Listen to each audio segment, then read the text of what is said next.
მე-17 საუკუნის დასაწყისში ქართლის და კახეთის სამეფოების სამხედრო ტრადიციაზე აღზრდილი არისტოკრატია ერთ-ერთ ბრძოლის უნარიან ძალად იყო ცნობილი მთელ წინა აზიაში. აქ მოცემული ეპოქის წინა თანამედროვე და მომდევნო დროის უცხოელი ავტორები წერდნენ ქართველების განსაკუთრებულ საომარ მომზადებაზე და ბრძოლის უნარიანობაზე.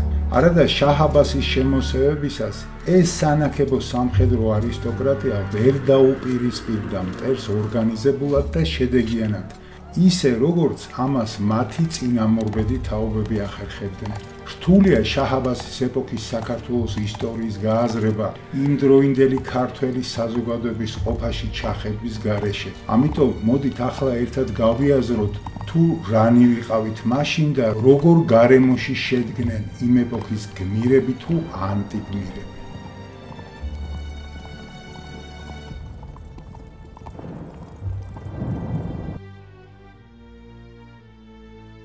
გააგრძელე საქართველოს ისტორია.